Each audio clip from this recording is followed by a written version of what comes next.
Is expansion on the horizon for the college football playoff? We will discuss that possibility and get you the latest from the Big Ten and the SEC as they have some pretty aggressive demands. We'll talk about all of that and more coming up on this edition of College Football Now, powered by Chat Sports. Tyler Jones here with you.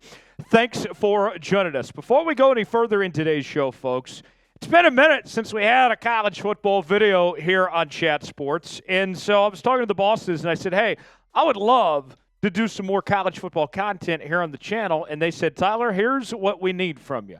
If you guys want more college football content, we need to get 20 subscribers off today's video. Simple as that. If we get 20 new subs, then we can bring you even more college football content than ever before, from news and rumors to NIL, transfer portal, college football playoff, conference realignment, and more, all right here. Subscribe now for free, youtube.com/chatsportstv, and we'll get started with today's show.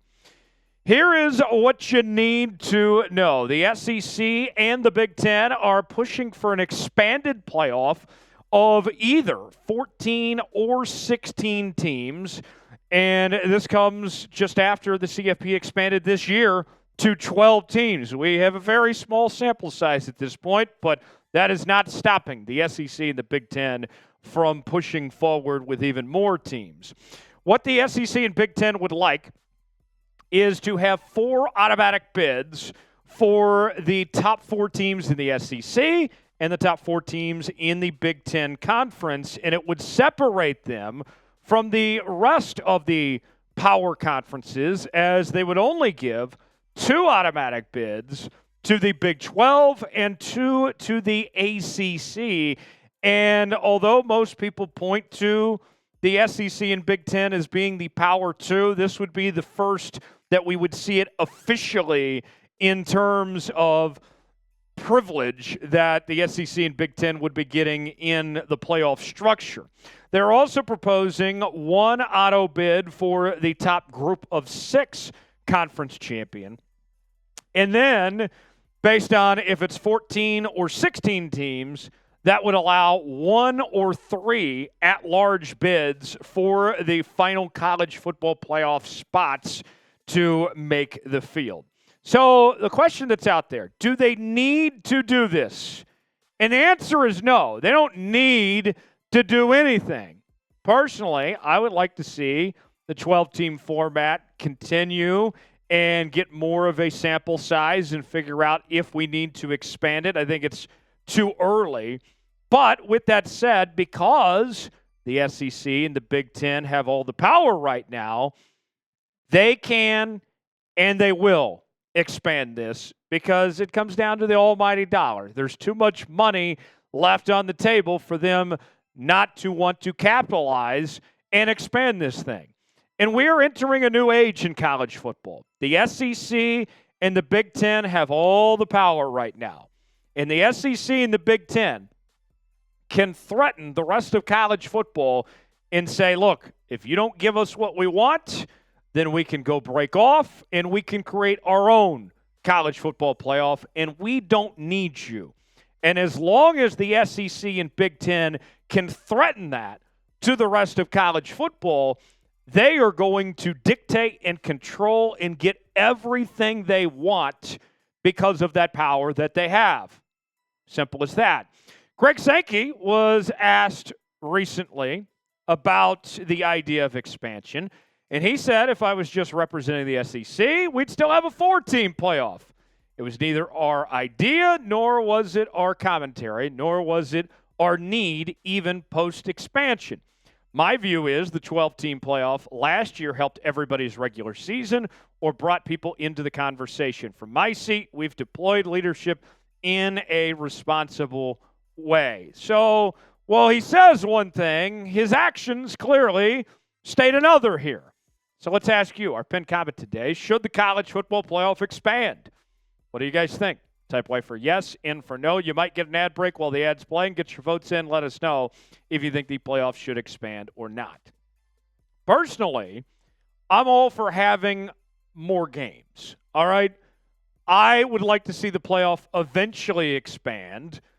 I enjoyed this 12-team format this past year, and I want to see more of it, but eventually we're going to get to a point where more games is a good thing. I do want to see it expand at some point in time. I don't know about next year necessarily, but eventually I'll get there, and I'm sure everybody else will.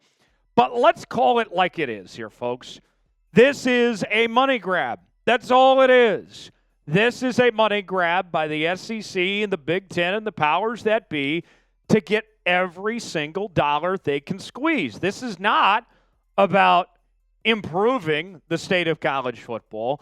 This is not about giving more teams an opportunity.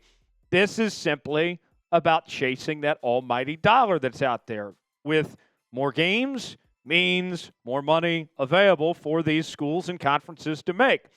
Tony Petitti, the commissioner of the Big Ten Conference, he was asked about the direction of the sport and expansion and all. He said the following: the process going forward, if we decide to make changes, contemplates that the structure of that is led by the SEC and the Big Ten. So it requires the SEC and Big Ten to get to consensus to make a meaningful recommendation, if any, to our colleagues in other leagues, and also requires us to get their input and speak with them to give them an opportunity to weigh in on whatever it is that we're thinking about. So he's making it very clear.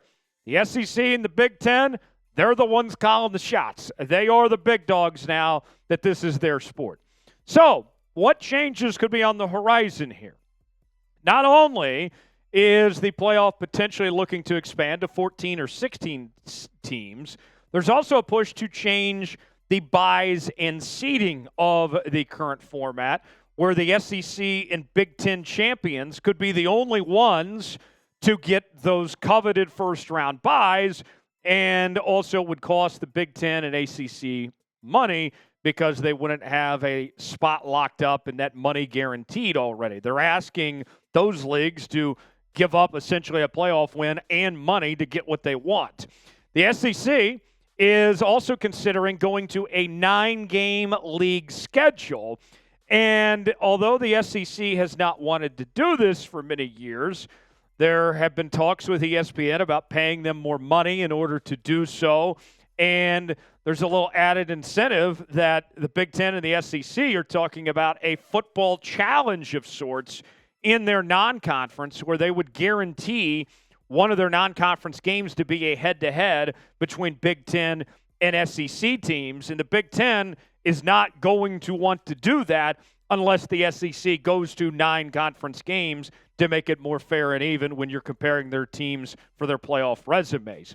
The current college football playoff bowl partners, their contract expires after the 25 through 26 college football playoff. And so with that, we could see more cities, more bowls potentially get involved. There's also people pushing for more home sites. All of that is to be determined, and also what the future of some of these bowls like the Rose and Sugar, how they fit in all this still needs to be figured out. What we do know is coming is a new TV deal with ESPN that begins with the 2026 through 2027 college football playoff. And that TV deal also includes some games going to TNT that are sub-licensed from ESPN. So there's already more money that the schools and conferences will be getting. When you look at this playoff situation and the direction of the sport going forward, the Power 2, the SEC and the Big Ten are in charge. And their message is clear to the rest of college football. Either get in line and do what we say, or you're going to get left behind. Because we don't need you. You need us more than we need you.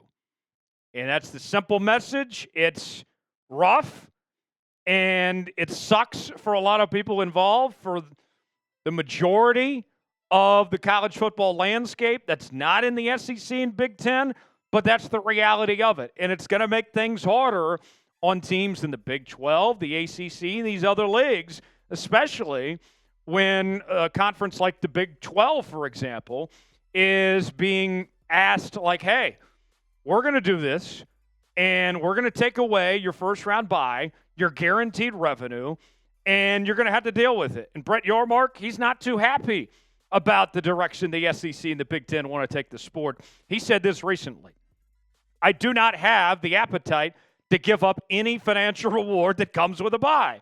And you can't blame him at all for feeling that way, but that's the nature of the beast of where we're at in the state of the sport of college football right now. Are you worried about the direction of college football with the SEC and Big Ten in charge? Let us know. Type HY for hell yes, HN for hell no. If you're an SEC or Big Ten fan, you got to be feeling pretty good. Everyone else, not in great shape. Let us know what you think in the comment section below.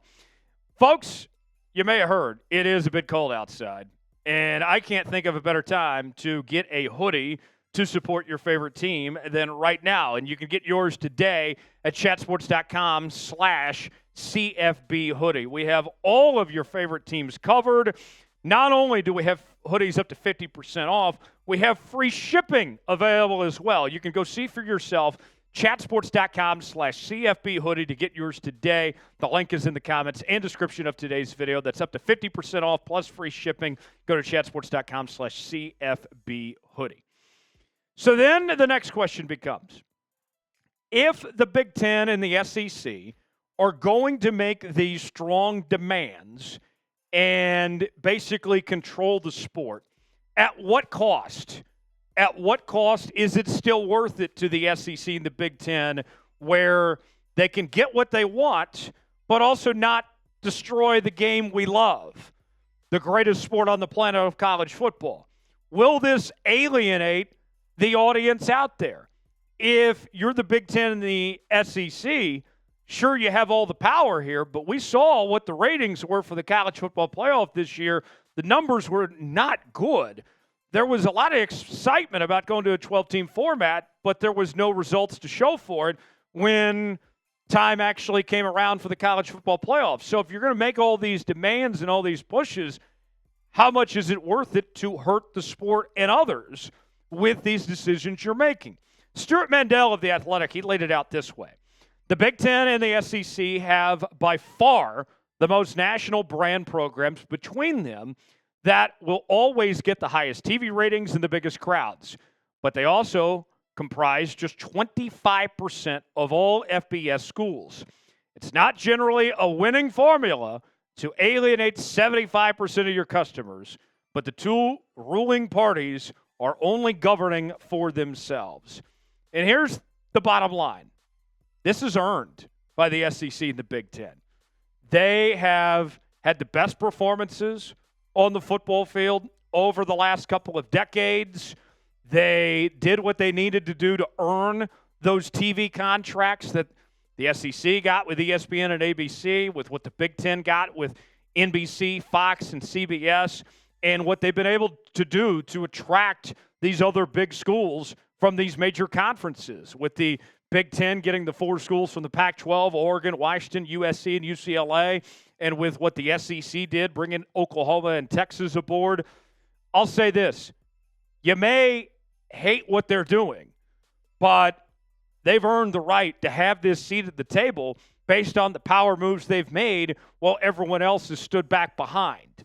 So I know it's frustrating, but there's really no one to blame for this circumstance we're in than those other conferences. For the Big 12, the Pac-12, the ACC, and these others for not doing their part and allowing the SEC and the Big Ten to take advantage of this window and now control the sport. That's the nature that we sit in right now. For continuing college football coverage, subscribe now to College Football Now by Chat Sports. I'm Tyler Jones. Thanks for joining us. We'll see you next time.